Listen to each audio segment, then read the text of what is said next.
Dipti Laurent joins me now for a look through the papers. Hello to you, Dipti. Hi, Rochelle. Let's start with Libya. There are reports of fighting despite a ceasefire being declared. That's right, and we're seeing a lot of skepticism about that ceasefire, at least from this London-based Al Arab newspaper, which says it's not the first ceasefire. We don't know if it will last, and there's still contradictory information on the ground, as we're seeing there. For the paper, only a, quote, decisive battle will determine who ultimately controls Tripoli and its institutions. Now, there's a really interesting article from the New York Times that explains that, sure, there's an on-the-ground war being waged, but online, there's a very dangerous and dirty war that's going on. In particular, on Facebook, we're talking about boasts, taunts, and threats by various groups. These so-called keyboard warriors are using Facebook as a weapon of war, where they exchange maps and coordinates to help their fighters on the ground. They find and repress opponents and critics. Facebook has come under fire for not doing enough, but the Times explains that it's also the state of lawlessness in Libya that's enabling this online war. Facebook, ironically, helped Libyans unite against Colonel Gaddafi in 2011 during the Arab Spring.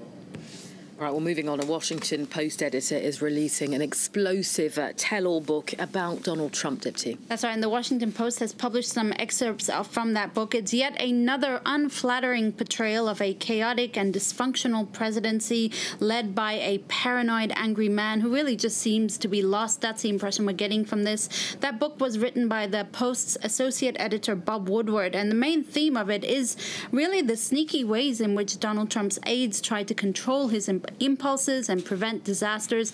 In one case, some aides conspired to pluck documents off his desk so he wouldn't see them or sign them. James Mathis, who's the defense secretary, compares Donald Trump's knowledge of national security and world affairs to that of an 11 or 12-year-old. He also appears to try and placate Trump, who ordered the assassination of Syrian President Bashar al-Assad after a chemical attack last year. Then there's a name-calling. There's so much name-calling here. John Kelly apparently calling Trump an idiot, Donald Trump calling Jeff Sessions mentally retarded. It goes on.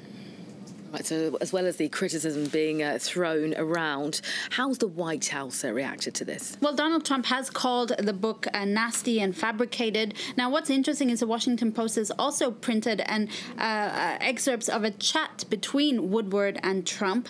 In fact, Woodward was unable to interview Donald Trump for the book, and in this article, you get a real sense of how out of the loop he is. Woodward explains to Trump that he reached out to 6 of his aides with interview requests, to which Donald Trump says, I quote, "Nobody told me about it." So he seems really clueless. Aides in the book also call the White House a crazy town. And for one cartoonist, Ed Hall, it's maybe more of a mental institution, as you see in this illustration here, Donald Trump being the patient restrained by those around him. All right, well, let's look at some other news. The Guardian is today focusing on animals on its front page, and that's owing to the extinction of 8 species of bird in this decade alone. That's right, and the Spix's macaw, that's the bird that you see on the front page of The Guardian today, a brilliant blue Brazilian parrot. That's one of 8 avian species that has gone extinct this decade. 5 of those species going extinct in South America as a result of deforestation. Now, historically, bird extinctions take place on smaller islands, but this is really proof that we're seeing that human habitat destruction is accelerating those extinctions. Around 26,000 other bird species are currently under threat. All right, we'll turn our attention now to a story that's sparked a debate about how Americans value menial labor. So this story is quite interesting. Jeffrey Owens, he played the Huxtable family's son-in-law on The Cosby Show back in the 1990s. Well, this past weekend in the U.S. was the so-called Labor Day weekend, and a shopper snapped photos of him bagging groceries at Trader Joe's, that's a supermarket in the U.S. The photos were then sent to the Daily Mail and Fox News, which proceeded to humiliate him, implying that he's a washed-up actor having to resort to low-pay work. There was then the backlash to the backlash, with actors reuniting on Twitter to talk about their own experiences, their own day jobs. What many fail to realize, and this is what Vox talks about in this article, is that Owens is actually a Yale graduate. He's also teaching. He's just wrapped up 4 productions this year. The cashier job was just to earn some extra money, and this is what he explained on morning television in the U.S. In the the end, a man shamed for menial labor has turned it into a teachable moment about elitism, the value of hard work, and just getting by. I saw on Twitter he's had a job offer from Tyler Perry, the director as well. So who knows how long he'll be doing all these jobs. All right, to finish up, we've got another story about food, specifically a new trend of how food is being served in restaurants, Dipti. It's called non-plate plating.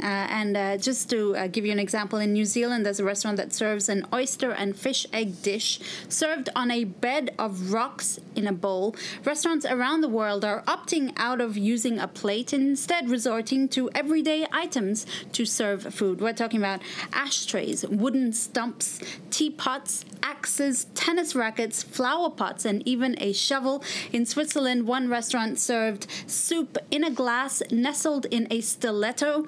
Another restaurant in San Francisco celebrated truffle season by serving them on an iPad. The idea obviously being to ensure creative and clearly buzzworthy dining experiences. The soup isn't going directly into the stiletto. That's no, it's not. All right, Dipti, thank you very much for our roundup of the papers. And don't forget, if you do want to see more of our paper roundup, you can go on to France 24, our website, france24.com.